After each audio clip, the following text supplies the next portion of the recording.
खुलुमबाय जोंनि आफादनि मुङा जाबाय बर' सुबुं हारिमु संरैखाथि आरो जौगाथाय आफाद। बर' सुबुं हारिमु संरैखाथि जौगाथाय आफादा बर'नि दोरोङारि मोसानाय दामनाय देनाय खननाय गासै मानिखौ बुरखांनायनि खामानि मावो, बेखौ दोनथुमनाय एबा संरैखाथि होनायनि खामानि मावो, लोगोसे बेखौ फेहेरनायनि थाखाय खामानि मावो। बे थांखियैनो जोङो थांनाय 2 जुलाइ खालारनिफ्राय 11 जुलाइ खालारसिम बे आमजंगा ख्रिस्टि मन्दिराव जोङो मोनसे मावबादा लादों आरो बे मावबादायाव जोङो थांखि लादोंमोन बर'नि दोरोङारि मोसानाय, जाय मोसानायफोरखौ थांनाय 1981 मायथाइयाव जोंनि दैखुनखुलायाव बर'नि गिबिसिन संगीत नाटक एकाडेमि बान्था मोनगिरि बिथां अस्ताद कामिनी कुमार नार्जारिया फैदोंमोन आरो जोंनि दैखुनखुलायाव माखासे ख्रिस्टि आफादफोरखौ मोजाङै फोरोंदोंमोन आरो बिथाङा फोरोंलांनाय बे दोरोङारि मोसानायखौनो जोङो बेहाय गोबाव समसिम संरैखाथि होनायनि थाखाय बा इयुननि थाखाय जों बेखौ नटेसन खालामनायनि थाखाय बे मावबादाखौ लादों। नटेसन खालामनायजों लोगोसे बेनि मोसानाय आव-फाव, बेनि जा करिय'ग्राफ, बेखौ बे 1981 निफ्रायनो मोसाबोनाय अस्ताद कामिनी कुमार नार्जारिनि सोलोंसाफोर, जाय माखासेया जोंनि गेजेराव दाबोनो दङ, मोसागासिनो दङ, बिथांमोनखौनो जोङो मोसाहोदों आरो बिथांमोननि दारैनो जोङो देंखो लिरथि महरै एबा नटेसन खालामदों आरो बेयो जोंनि दिनै बे मावबादाया मोनसे जोबथा समाव सफैबाय। जों बेहाय बारदै सिख्ला मोसानाय, बागुरुम्बा मोसानाय, सत्रावली मोसानाय, नासिना मोसानाय, दाउ थै लोंनाय मोसानाय बायदि मोसानायफोरखौ जोङो नटेसन खालामदों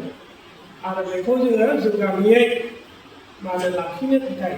जों नाजालांगोन। दानि मोसानाय दामनाय देनायफोराव एसे एनै सोलाय सोल' जानायखौ जों नुनो मोनदों, बे बिथांमोननि बाथ्रा। नाथाय जाय अस्ताद कामिनी कुमार नार्जारिया थांनाय 1955 निफ्रायनो गासै भारतनाङै बर'नि बागुरुम्बा मोसानाय, मोसाग्लांनाय बायदि बायदि मोसानायफोरखौ भारताव फोसावलांदों आरो गायसनलांदों। बिथाङा जानांगौ बै समाव, जाय समाव बेबादि मोसानाय दामनाय देनाय फोरोंगिरि बायदिखौ मदद खालामनाय सुबुंनि जोबोद आंखालमोन। बिथाङा जानांगौ नांगौ रोखोमनि मदद मोनाखैमोन, समाजारि मदद मोनाखैमोन, रांखान्थियाव मदद मोनाखैमोन। थेवबो बिथांनि जा व्यक्तित्व, पार्सनेलिटि आरो बिथांनि जा पटेन्सियेलिटि, बेनि नाजानाय, बिथांनि हास्थायनाय, बिथांनि खस्थ' खालामनायाव जुग जुग गोग्लैसोनानै थानाय बे दोरोङारि मोसानायफोरखौ जायगा लाना जायगा थाङै थाङै, हाब्रु गायै, अखा सान्दुंनि गेजेर गेजेर थाङै थाङै, हाग्राबारि लामा थाङै थाङै, गामि गामि थांनानै बिथाङा बेफोरखौ बुथुमदोंमोन आरो बुथुमनानै मोनसे बिराद समायना महराव बे मोसानायफोरखौ दादोंमोन। बिथाङा बुरखांदोंमोन आरो बेखौ बुरखांनानै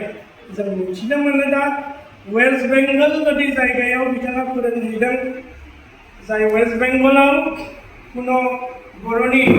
जोंनि दा आसामाव थानाय बायदि बड'लेण्ड बायदि कुनु बेकग्राउन्ड गैया, पलिटिकेल बेकग्राउन्ड गैया, पलिटिकल सेफगार्ड गैया मदद होग्रा गैया बेफोरबायदि जायगायावबो थांनानै नुदोंमोन जोंनि आसामनिनो बाटारमारिनिफ्राय जागायजेननानै रामफल बिलसिम आप्लागावसिम गोबां सेंग्रा सिख्लाखौ बिथाङा दोरोङारि मोसानायखौ फोरोंलांदोंमोन आरो बिथांनि जिउनि जोबथासिम 81निफ्राय जोंनि बेयाव थाफैनानै बिथाङा फ्राय मोनसे जिथाइ मोनसे डिकेड बिथाङा जोंनि दैदेनगिरियाव मेजेंपारा गामियाव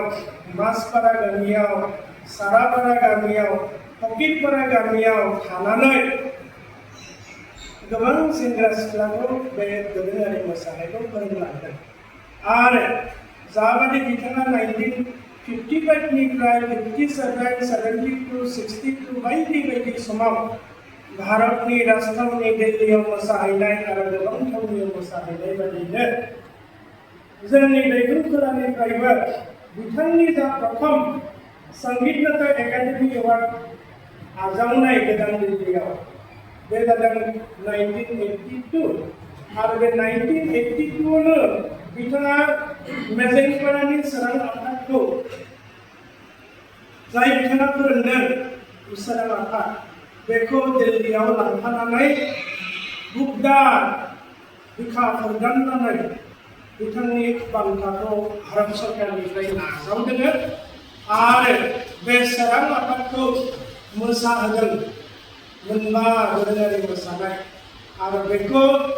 नेशनेल टीवीआव अखानायै रेकर्डिं खालामनानै सारा भारत नाङै बेखौ टेलिभिजनाव टेलिकास्ट खालामदोंमोन थिग बेबादिनो गोबां समाव बिथाङा गोदान दिल्लीयाव रिपाब्लिक डे सेलिब्रेशन बादि माने फालिथायफोरावबो जोंनि दैदेनगिरिनि बे सोरां आफादखौ मालाबा मासपारानि माइनाव आफादखौ लायै लायै थांनानै 1986आव जुन दाननि 4 खालारनिफ्राय 9 खालारसिम हायद्राबादाव भारत सरकारनि गिबिसिन इंडियन यूथ फोक फेस्टिवल जादोंमोन बे इंडियन यूथ फोक फेस्टिवलाव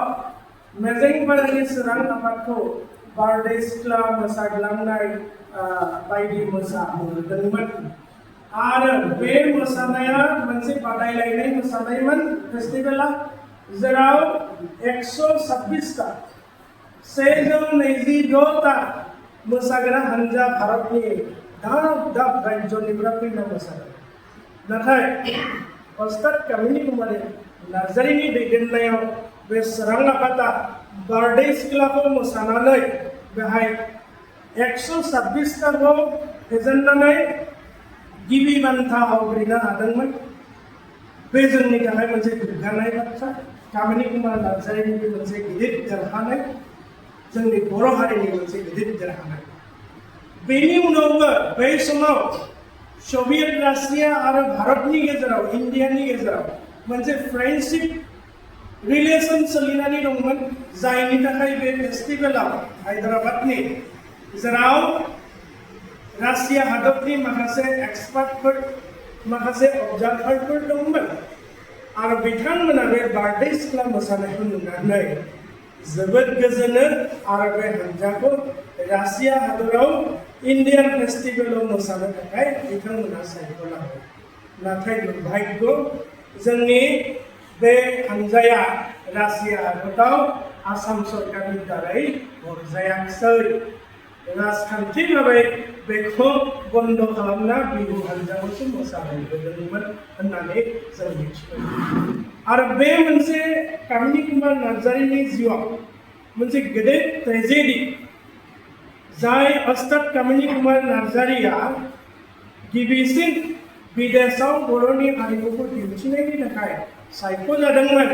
बिथाङा जुदि गमामायैनो दिन्थिहैनो हायोमोनबा बे अस्ताद कामिनी कुमार नार्जारीनि मोनसे मा होनगोन बेखौ गिदिर देरहानाय बर' हारिनि गिदिर देरहानाय आरो बेखौ खालामनो हायैनि थाखायनो बिथांनि मोनसे गेदेर ट्रेजेडिया जिबनाव थालांदों बेनि थाखाय जों दिनैबो दुखु मोनो ओंखायनो बेनि उनावबो गोबां बिथांनि शिष्य माखासेया भारतनि गोबां थावनि केरेला, भुपाल, गवा, दमन, दिउ, गोदान दिल्ली, हारियाना, लखनऊ, कलकाता, नर्थ ईस्टनि गोबां थावनि बायदि बायदियाव मोसानानै 1999 बिथांमोननि शिष्यफोरा जोंनि दुधनैनिफ्राय 170 फरायसा फरायसुलिफोरनि मोसानाय हानजा बारदै सिख्ला भारतनि सुबुंखान्थि सान रिपाब्लिक डे सेलिब्रेशनाव मोसाहैदोंमोन आरो मोसाहैनानै बेयावबो जितु पेरेड ग्राउन्डनि स्टुडेन्टफोरनि मोसानाय बे मोसानायाव बे हानजाया सेथि बान्था आवग्रिनो हादोंमोन नेशनेल एवार्ड। कामिनी कुमार नार्जारिया गोबां हारिमायारि बान्था लाबोदों 55, 57नि बे बागुरुम्बा मोसानायनि जा नेशनेल एवार्ड बेबादि एवार्ड लाबो बिथाङा भारतबर्षआव बेखौ गायसनलांदों बर'नि हारिमुखौ दिदोम खालामलांदों। बेखायनो दिनै बिथाङा जोंनि गेजेराव जालांनाय जिखिनि मोसानाय दामनाय देंखोफोर जों बेखौ दोनथुमनो थाखाय बेखौ इयुननि थाखाय जों बे मावबादाखौ लागोन आरो गाबोन जोंनि बे मावबादाया खुंगोन आरो बिनि जों दिनै बे मावबादायाव जिखिनिखौ जों